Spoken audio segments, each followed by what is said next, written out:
Sejam muito bem-vindos a mais um episódio do Neuropedia Podcast, um projeto idealizado pela equipe ProNeuro de Neurologia de Ribeirão Preto, com o objetivo de te deixar em dia sobre os mais diversos temas da neurologia de maneira mais prática, já que a vida de todo mundo é corrida, então a gente já traz mastigado aqui para você. Eu sou Joyce Yamamoto. Eu sou Frederico Alves. E hoje a gente está com um convidado super especial, mas eu não vou introduzi-lo por razões óbvias. Exatamente, hoje é comigo aqui. Faça as honras. A gente está hoje com o professor Otávio Marques Pontes Neto. O professor Otávio é neurologista, docente da Faculdade de Medicina de Ribeirão Preto, né? Chefe do Serviço de Neurologia Vascular do Laboratório de Neurossonologia.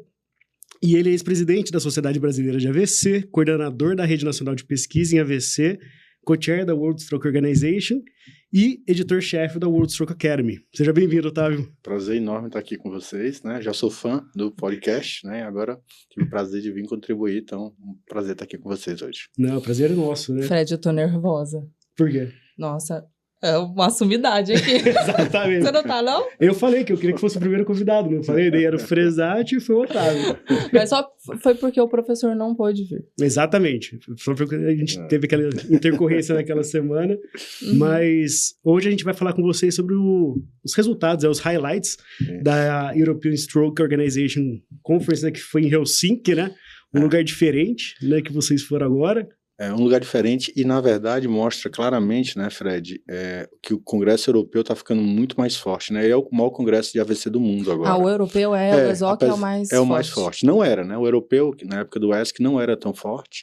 O americano sempre foi o mais forte. Mas esse ano, aliás, nas últimas 3 edições, nós tivemos mais de 4.000 pessoas, 5.000 pessoas no congresso. Assim, os principais trials estão acontecendo no ESOC, então o Congresso Europeu de AVC está se solidificando como o congresso mais importante no mundo, seguido depois pelo americano e depois o congresso da World Stroke Organization, que vai ser em Barcelona esse ano. Né? Você acha que o ESOC ele já superou o ESC? Ele superou, Fred, ele superou, a gente vê claramente esse ano. Tá? Esse ano, eu não sei também se tem um pouco do problema,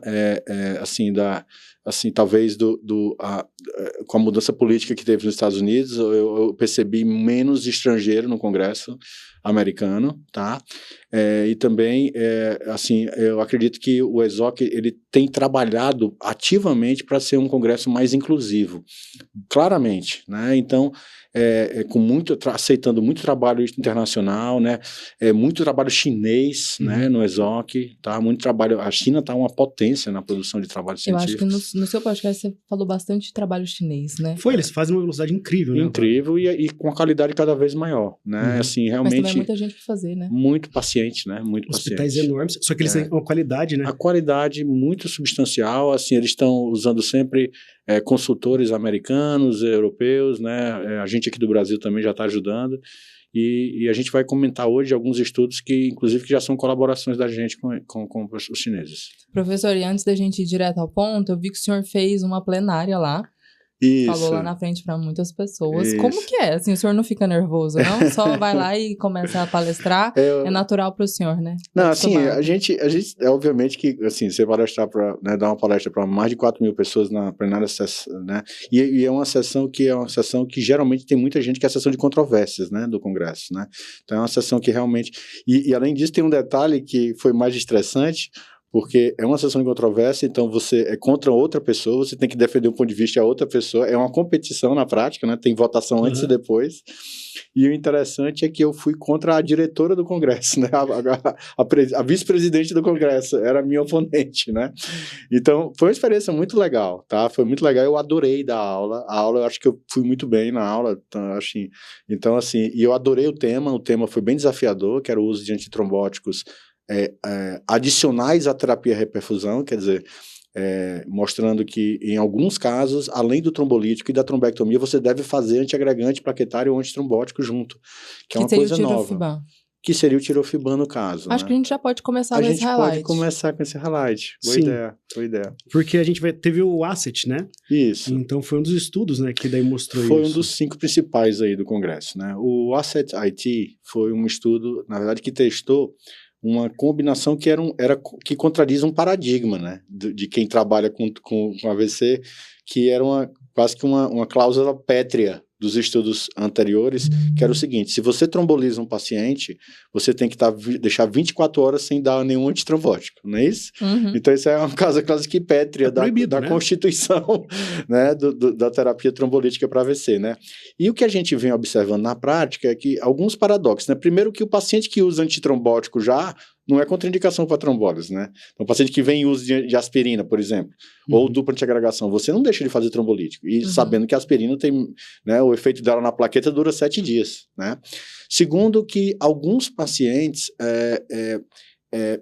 que têm a doença aterotrombótica mais grave, paciente com doença aterotrombótica intracraniana, eles têm uma tendência de reclusão maior, né?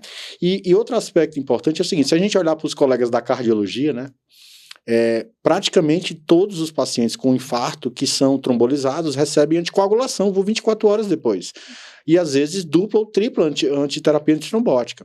Então é um paradoxo muito grande. Eu comecei então a minha palestra comentando um pouco isso, né? Que assim, existe uma diferença muito grande de uso de terapia antitrombótica na fase aguda do AVC e do infarto. Provavelmente por quê? Porque o infarto, em mais de 90% dos casos, ele é causado por quê? Por aterosclerose das coronárias, doença aterosclerótica. E no AVC, pelo menos no Ocidente, é só 10 a 15% dos casos de AVC são por aterosclerose das artérias intracranianas. Ou seja, na maioria das vezes, no AVC, no Ocidente, o paciente tem um AVC, mas o problema não está na artéria. Foi um coágulo que se formou em algum local da circulação, caiu na corrente sanguínea e foi embolizar para uma artéria do cérebro. E nesse contexto, é menos provável que você precise de mais antitrombótico. Provavelmente você precisa de trombolítica e, eventualmente, de trombectomia para pescar o coágulo, mas não tem doença intrínseca da própria artéria, né? Já no paciente com doença aterosclerótica, ele tem uma doença da própria artéria. Então, a artéria tem uma tendência a reocluir, porque existe uma placa lá que rompeu, e ela que causou a oclusão, né? Então, isso é o contexto do IAM, né? Então, o que baseava, se você for olhar o que é que sustentava não usar antitrombótico, era o critério de exclusão dos estudos prévios, do NINDS e do ECAS-3, que tinham excluído o antitrombótico nos pacientes com AVC, e um estudo muito pequeno, um estudo ARTES, que era um estudo que tinha testado a aspirina EV, em 300 mg EV, na fase aguda nas primeiras 24 horas, só que o estudo foi feito na Holanda, com uma baixíssima taxa de aterotrombose intracraniana, com um predomínio claro de doença cardioembólica. E o estudo foi negativo, com a aspirina, que é uma droga que tem uma meia-vida longa. Tá? Então, esse estudo, ele teve um enfoque diferente. O ACET-IT testou, ao invés da aspirina, o tirofiban. O tirofiban, ele tem algumas características que são úteis, que são interessantes na fase aguda. Primeiro, ele é bastante potente, ele tem curta duração e rápido efeito. Então, quando eu paro de infundir, poucos minutos depois ele para de ter efeito, né? E ele é rapidamente ativo. Então, ele não fica por 7 dias, né? Ele não fica por dias. É só durante o período da infusão, né? E aí, o que aconteceu? Eles fizeram 2 coisas muito interessantes nesse trial. Eles pegaram pacientes que tinham AVC, que receberam terapia trombolítica, mas eles excluíram o paciente com AVC com FA. Eles pegaram os pacientes, então eles focaram muito mais nos pacientes, e foi um estudo feito na China. Que tem sabidamente que o embólico saiu.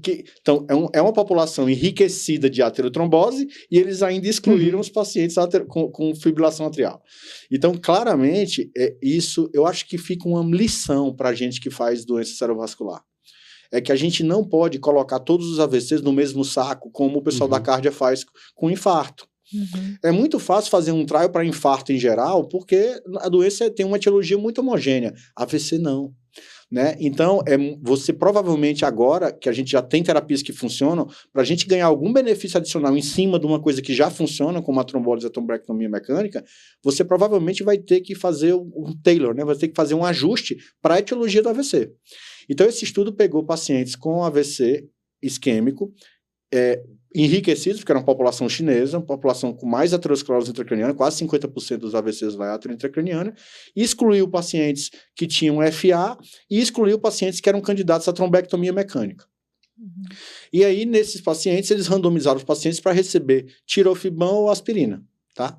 E aí, nesses casos, houve uma melhor evolução dos pacientes que receberam tirofiban. Isso imediatamente após a trombólise? Logo, nos primeiros 60 minutos após a trombólise e infundindo durante 24 horas. Tá? E acho que você não tinha o hábito de usar tirofiban, né? Não. Porque tirofiban é um que veio para nossa rotina quando o pessoal da radiointervenção começou a utilizar para pacientes que, por exemplo, dependendo do tipo de stent, se o paciente começa a formar trombo entre stent, o pessoal da radiointervenção começou a notar que será que se a gente fizer tirofiban na hora né, do procedimento, e depois fizer uma infusão, eles deixavam por 6 horas, mais ou menos. A gente começou a ver que eles estavam usando mais o tirofiban. Entendi. E veio uma, né, leva de estudos de tirofiban agora nos últimos anos, né? Uma leva de estudos, mas inclusive. Essa foi, acho que esse foi o divisor de talvez águas de indicação. o mais importante, no sentido de que ele pegou pacientes que não eram pacientes que tinham botado stent, não eram pacientes que tinham colocado, por exemplo, que feito uma trombectomia mecânica, né?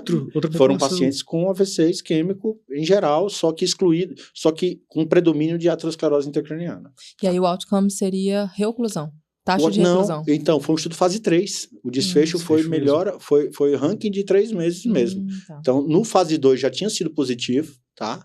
E agora no fase 3, com ranking de 3 meses, houve uma nítida melhor evolução do grupo que foi tratado com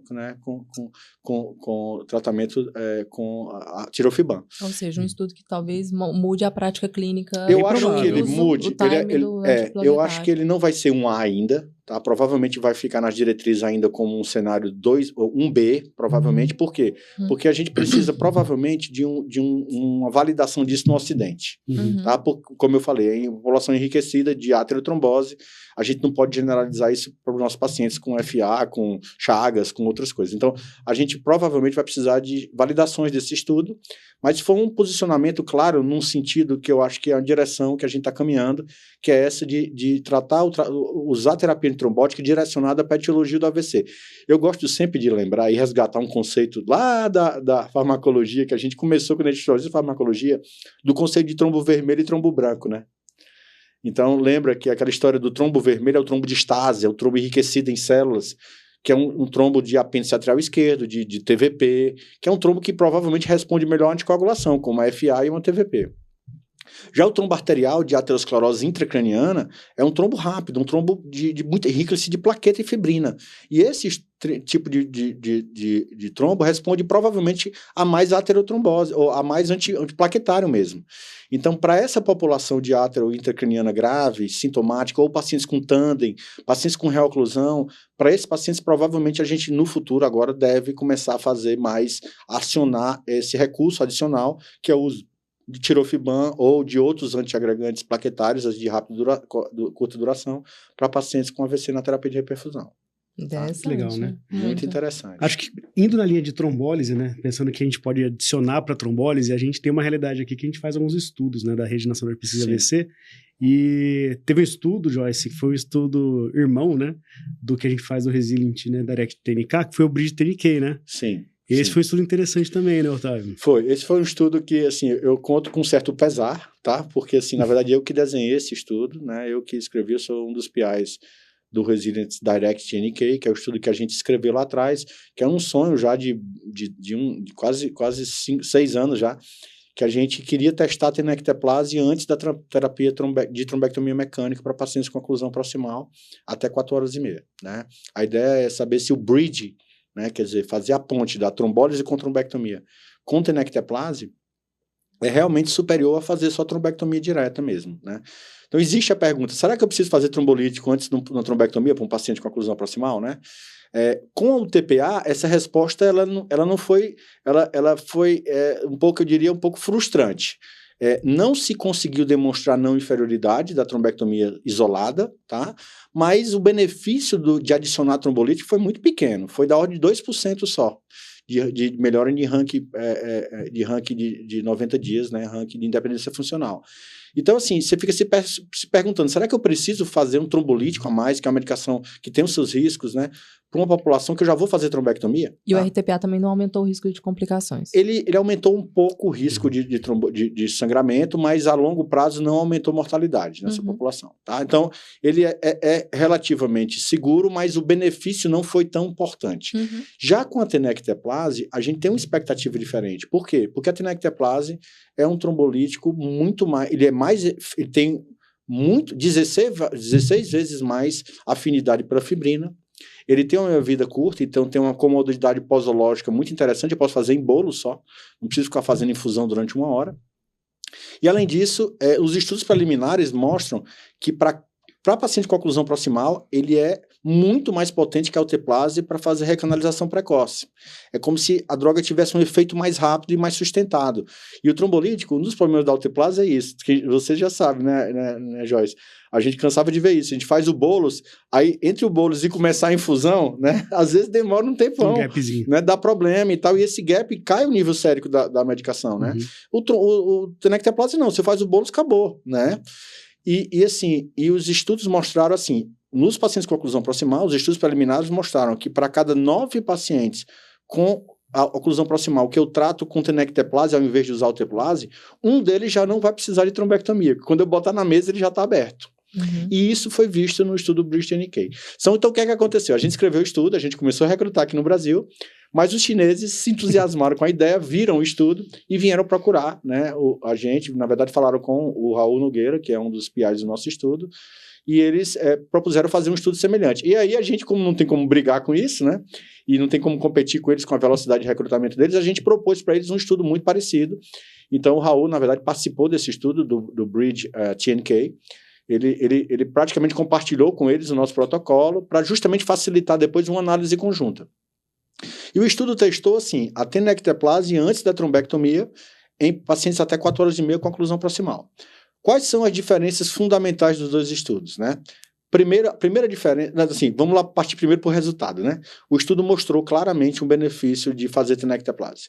Então, houve uma melhora, os pacientes que receberam tenecteplase junto com a trombectomia, evoluíram melhor, com melhor desfecho funcional, quase 15%, 16% aí de melhor evolução, comparados com a trombectomia isolada. Tá? Então, o estudo foi positivo, não houve aumento de sangramento, então foi seguro. Na verdade, o aumento de sangramento que teve foi ainda dentro do intervalo que a gente espera de segurança da trombólise, então não teve nenhuma má notícia em relação a isso, e além disso, confirmou todas as expectativas que eu tinha quando eu desenhei o estudo brasileiro, né? Então, foi uma primeira notícia positiva. Agora, o nosso estudo tem 3 diferenças importantes em relação ao estudo deles. Por isso que eu acho que a gente recebeu esse feedback tão importante que a gente devia manter o estudo brasileiro, tá? Até dos europeus e dos próprios chineses, tá? Que é o seguinte, primeiro, o estudo deles não era placebo controlado. Então, eles sabiam se eles estavam dando trombolítico ou não. Só a avaliação de 3 meses é que era cega para o tratamento.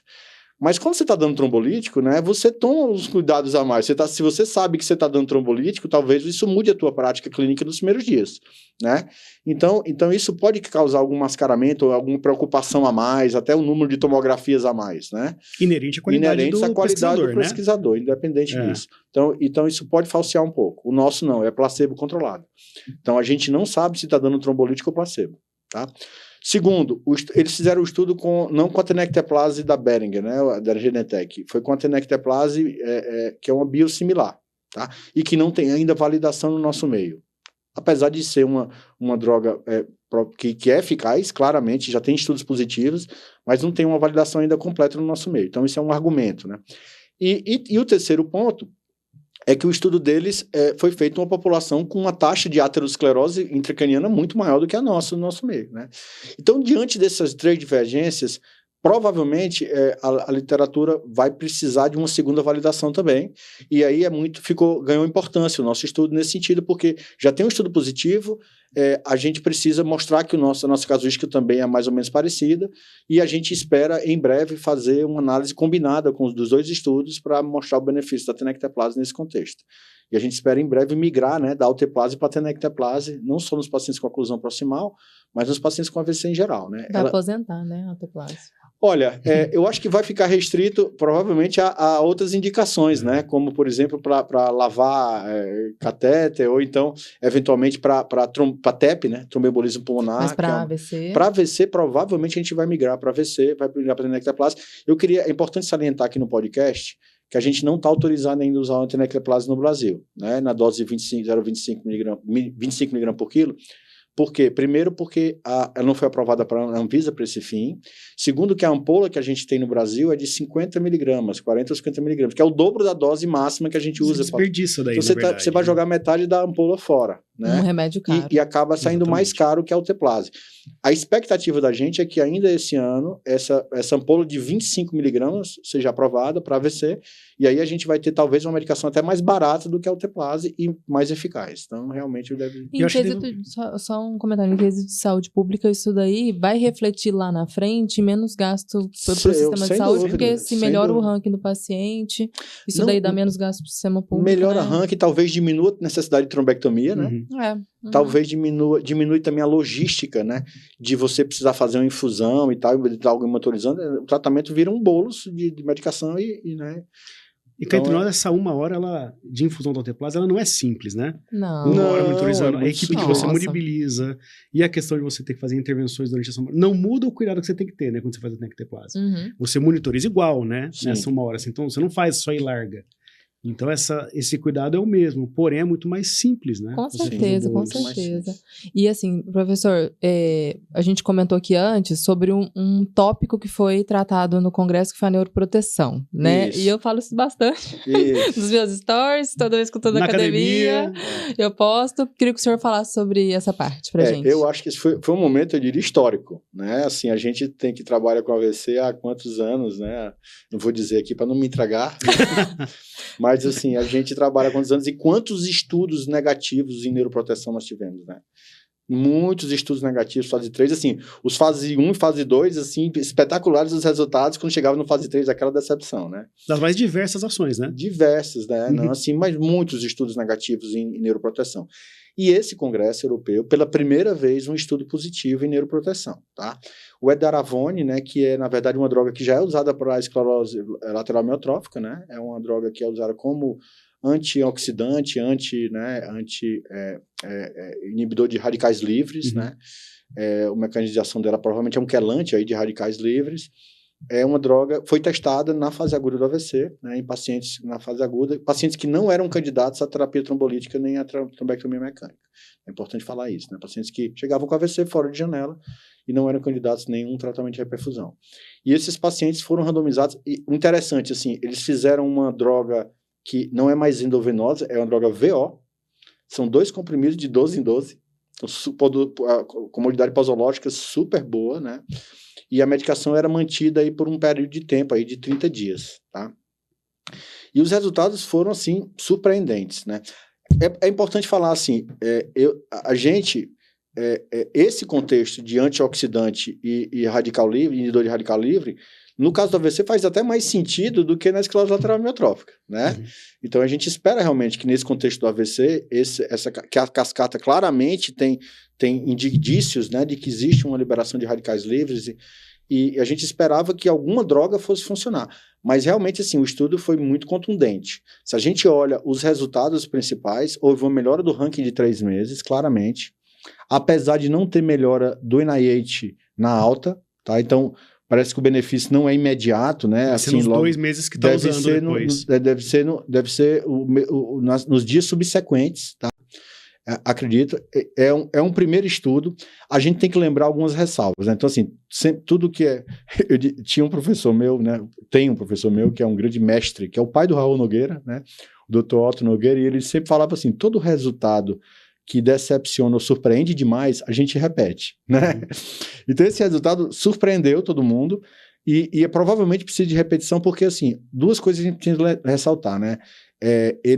Foi um estudo bancado pela indústria, tá? Então, assim, obviamente que o estudo bancado pela indústria, a gente sempre, né, tem que ter um olhar mais crítico, né? Então, esse estudo precisa de uma validação secundária e dependente, né? E além disso, assim, é um estudo que, de novo, foi um estudo feito na China, né? Com uma população também de muito aterosclerose intracraniana que talvez não tenha o mesmo perfil no resto do mundo. Mas, assim, um estudo claramente positivo com o edaravone, eu não tenho dúvida que ele vai entrar nas diretrizes já, né? E eu acho que a gente deve randomizar e deve começar a testar ele em outros contextos, né?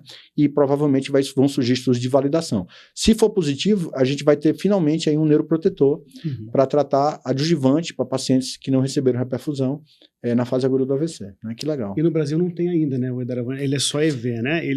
O comprimido ainda não veio caso da esclerose lateral amiotrófica, né? Mas, eventualmente, né, fazendo estudo... deve vir. Eu acho que deve vir, deve ser testado em breve, né? Deve ser testado essa droga. E a comodidade posológica, né? Você tomar um comprimido de 12 em 12 horas, né? Quer dizer, é muito grande, né? E ele foi seguro, né? Isso que foi curioso, seguro, né? Não, e é impressionante. Quando você olha... Outra coisa que ficou patente foi assim, quando você olha as análises de subgrupos, absolutamente todos os dados não teve heterogeneidade e tudo apontou, foi melhor para o grupo que tomou edaravone. Então, claramente. Uma das críticas que foi até um momento desconfortável do Congresso, foi numa das perguntas que foram feitas na hora da apresentação, teve uma pessoa que levantou, eu não vou citar assim o nome, mas ele levantou e perguntou assim, tem certeza que esse estudo realmente era duplo cego? Porque era placebo controlado, mas eles, aparentemente, dá para perceber o gosto do edaravone, que é um gosto meio metálico. Ele tem um gosto mais metálico. E ele perguntou justamente isso, né? Porque o edaravone tem um gosto metálico, o comprimido tem um gosto metálico. Será que o estudo foi cego mesmo? Mas a resposta do apresentador foi o seguinte, não havia como distinguir o placebo do edaravone. Era impossível distinguir um do outro. Então... Cena dos próximos capítulos, né? Aguardemos uma validação. as validações. Com certeza. E teve um tema, Otávio, que acho que a gente já tinha trazido do ASI, né, que foi sobre os vasos médios distais e aquela expectativa de todo mundo sobre trombectomia mecânica nesses vasos, que foi um balde de água fria lá, um assunto não encerrado, mas que deu uma continuidade de subanálise agora no ESOC, né? Deu uma quantidade de subanálise, assim, eu diria assim, nada surpreendente, né, Fred? Assim, infelizmente, ainda não identificamos um subgrupo de pacientes que claramente se beneficie do tratamento de MIVO. Só para contextualizar isso para quem está escutando em casa, a trombectomia mecânica virou, assim, talvez o principal tratamento para pacientes com AVC isquêmico, com oclusão de grandes artérias do cérebro. Então, o paciente que tem oclusão do tronco da cerebral média, da carótida interna ou da basilar, o tratamento principal hoje em dia é trombectomia mecânica, inclusive até 24 horas, né? Aliás, está difícil de saber qual é o paciente que com oclusão proximal que você não vai fazer o procedimento. Tem que estar realmente muito ruim a tomografia para você não indicar, né? Porque não tem os critérios de contraindicação, praticamente nenhum deles modifica o efeito da trombectomia. Então, na prática, isso criou uma expectativa muito grande de que talvez a trombectomia mecânica também fosse uma alternativa muito boa para oclusões mais distais, né? Quando eu falo oclusão mais distal, dos ramos M2, M3 ou M4 da cerebral média, né, da P1 e P2 da cerebral posterior, A2, né, a cerebral anterior, o segmento A2 e A3, né? Então, assim, na prática, os ramos mais distais do polígono de Willis. Então, esses estudos, na verdade, nós temos agora 5 estudos, né, que testaram a trombectomia mecânica para oclusão de vasos mais distais, médios e distais, tá? Esses estudos, obviamente, eles foram comparados com a trombólise endovenosa. Então, tratamento endovascular mais trombólise versus só trombólise, né? Para pacientes com oclusão proximal.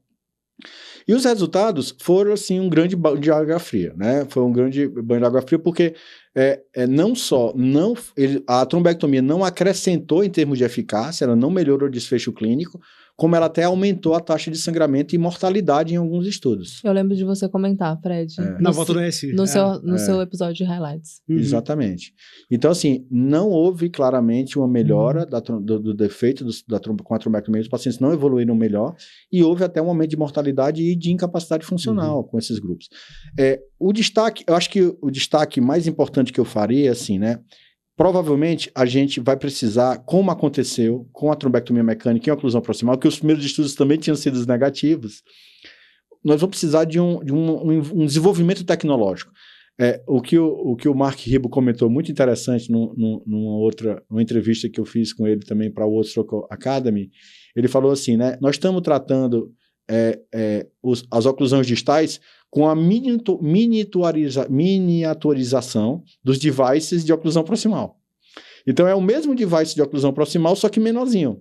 E talvez esse não seja o paradigma, né? Talvez a gente precise de outro tipo de device para a circulação mais distal. Por quê? Porque são vasos muito mais tortuosos, né? Eles têm um ângulo de tração diferente.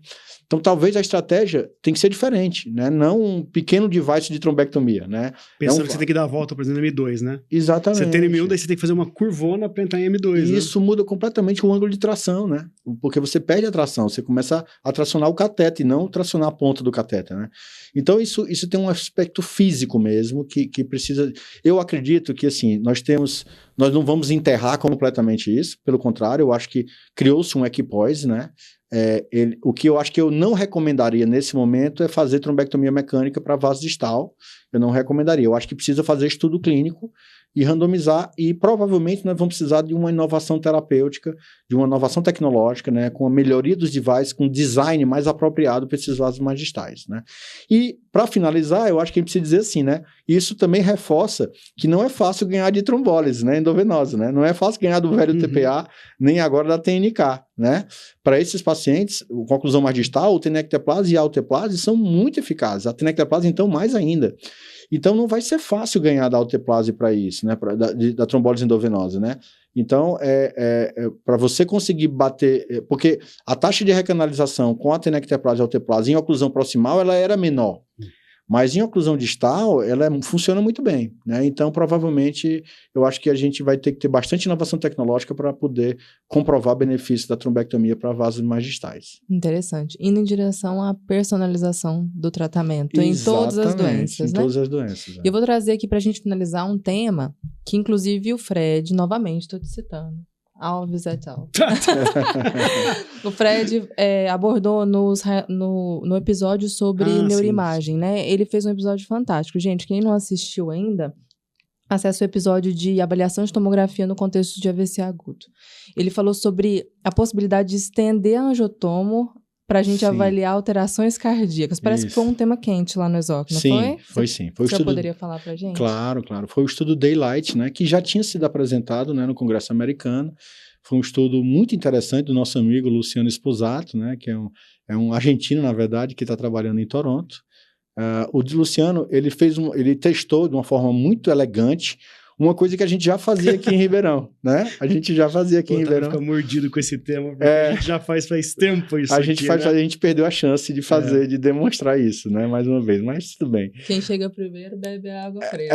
Exatamente. Mas assim, eu diria que eu não pensei em fazer um estudo randomizado. O que eu tinha proposto era fazer um estudo de acurácia, tá? Mas o Luciano foi muito feliz na ideia dele. Ele randomizou pacientes com AVC agudo para duas estratégias diagnósticas diferentes, né? A estratégia convencional de fazer tomografia convencional com angiotomo do arco dos vasos cervicais intracranianos e um ecocardio, versus fazer um estudo pragmático aí de angiotomo não gated, que a gente chama, que é um angiotomo não sincronizado com batimento cardíaco, é bem pragmática, mas cortando do coração para cima, incluindo o coração na angiotomografia, né? Então, assim, pra gente, que é aqui em Ribeirão Preto, é quase que uma validação do que a gente já fazia, né? E eu preciso dizer que a Maria Clara era a pessoa, assim, que já tinha proposto isso, não foi ideia minha, ela já estava atenta, como radiologista, a esses achados, e muitas vezes a gente já tinha mudado conduta por causa disso, né? E tem uns 5 anos, né, Otávio? Tem. Faz mais... Na época da pandemia, que a gente cortava o pulmão para ganhar a imagem, começamos a ver coração, ela começou a modificar o protocolo, e a gente já ganhou muita informação. A gente ganhou muita informação, a gente já fazia isso. Eu tenho uma aula dela de 6 anos atrás que ela já sugeria isso. Isso é que é legal, né? Mas assim, o Luciano fez isso de uma forma muito elegante, ele fez um estudo randomizado e demonstrou no Daylight que, primeiro, não há prejuízo do ponto de vista de tempo, né? Na verdade, o paciente que fez o tratamento, ou fez a abordagem assim, ele ficou 10 minutos, ele demorou 10 minutos a mais para fazer trombólise, só, quer dizer, muito pouco, né? Segundo, que houve um aumento de quase mais de 20% da taxa de detecção de anormalidades clinicamente relevantes do ponto de vista cardíaco, né? Então, de trombo intracardíaco, de achados que mudaram a conduta do paciente, né? Então, assim, realmente, eu acho que é uma estratégia recomendável, né? A exposição à radiação ionizante não é significativamente maior, né? É importante frisar que existem alguns ajustes que a gente vai precisar fazer no protocolo, a Maria Clara costuma comentar isso. Então, o paciente que tem insuficiência cardíaca, por exemplo, quando você começa a cortar, você tem que ter cuidado para a sincronia, senão você acaba focando só no coração e o contraste não chega lá em cima, né? Ou o paciente muito jovem, que tem um débito cardíaco muito alto, você pode focar no coração e chega lá em cima, o sangue já passou, você pega uma fase só venosa. Então essa sincronia é importante, né? Não é todo tomógrafo que vai conseguir fazer isso adequadamente, mas assim, é importante mostrar que a gente pode, então, investigar fontes cardioembólicas aproveitando o contraste da angiotomografia, né? A gente está fazendo um estudo muito interessante aqui agora, que é um estudo que está testando isso junto com o POCUS cardíaco, né? Foi a tese de mestrado do Ramon. E a gente está comparando essas diferentes estratégias de identificação de precoce de fontes cardioembólicas comparada com o eco realizado alguns dias depois, né? Então, acho que é uma estratégia importante e interessante para a gente aumentar a chance de detecção de fontes cardioembólicas. E já dá para aplicar, né, Otávio? O pessoal usa angiotomo, né, na fase aguda. Acho que você pega um paciente que tem alguma história de arritmia, tem alguma dúvida de IC, já percebeu que tem uma dúvida, aquilo pode acrescentar, já corta um pouco mais baixo, né? Com certeza. Eu acho que já dá para introduzir isso para assistência. Eu acho que o ponto crítico aí, talvez assim, não adianta fazer isso se você não tem uma pessoa que saiba laudar o exame, né? Então, acho que é importante você, assim, não adianta você expor o paciente a mais radiação, a cortar, e às vezes tomar uma decisão errada, baseado no que você acha que é um trombo, e às vezes é um músculo papilar. Então, a gente vê muito isso. Não é fácil de interpretar tomo não gated, tomo não sincronizado, tá? Precisa de alguém que tenha experiência com isso na interpretação. Então, eu recomendo para quem tem um radiologista bom que está treinado nessa área, aí vale a pena a gente acrescentar isso. E essa dificuldade seja no VE, né, que tem músculo, seja no apêndice atrial ou no átrio esquerdo, que é difícil você ver o tecido que fica ao redor, que às vezes ele fica mais hipodenso, e daí você confunde com trombo. Então, isso aí é super importante, né? Super importante, porque senão você vai ter falso positivo, né? Ou seja, incorporar na prática clínica e treinar os radiologistas para não ter nenhuma confusão. Exatamente. O tempo passou rápido, professor. Passou rápido. Se desse, a gente falava mais sobre os outros highlights. Sim. Aqui eu percebi que vocês da vascular, vocês para todo estudo tem um nomezinho, né? Bridge TNK, Erase Stroke, MEVO. Que isso, gente? Vocês têm que decorar, além da metodologia dos resultados, também a sigla? Pois é. Nossa, mas o bom é pegar, quando a gente pega não... o Otávio para dar aula, acho que é difícil quem não fica apaixonado por vascular, né? Eu sou suspeito, porque eu sou... Você é muito suspeito. Né? Eu segui a linha, a gente trabalha junto já tem anos, né? E é um prazer trabalhar junto, mas, cara, assim, é um assunto que muda muito rápido, né? A gente está acostumado com isso, né? Eu digo que nós tivemos muita sorte, né? Porque nós estamos surfando uma onda de transformação, uma revolução no tratamento do AVC. Quando a gente entrou na faculdade, o AVC nem era uma urgência médica ainda, né? Hoje em dia é uma das doenças que tem um dos tratamentos mais eficazes na medicina. Então, é muito legal acompanhar essa mudança bem dinâmica e os livros, textos de 3 anos atrás já estão atrasados, 2 anos atrás já estão atrasados. Totalmente. Né? Eu falei no episódio do Fred que no quesito de neurologia vascular, eu me sinto num grupo de WhatsApp com várias pessoas importantes que eu fico 10 minutos sem olhar o grupo, aí a hora que eu vejo tem lá 170 mensagens que eu não consigo acompanhar. É muito difícil. Mas pelo menos eu tenho o Fred na clínica para poder me atualizar sobre tudo. E ainda bem que a gente pode trazer pessoas como o senhor aqui no podcast para atualizar a gente, enorme, professor. Obrigado, viu, Fred, que é isso, um prazer enorme. Parabéns a vocês, dizer novamente que eu sou fã do podcast, né? Fico escutando quando estou aí no carro, deslocando para o trabalho, então super legal todos os episódios e parabéns pela iniciativa. Obrigado a você, cara. Obrigado mesmo. É bom escutar também quando tá fazendo a neuroproteção. Exatamente. E eu espero que o senhor volte para falar sobre outros temas aqui pra gente, né? Virar sócio aqui do podcast, depois começar a pagar boleto aqui, quando virar sócio. Daqui 6 meses, com certeza mudou um monte de coisa de novo. Depois do Mundial.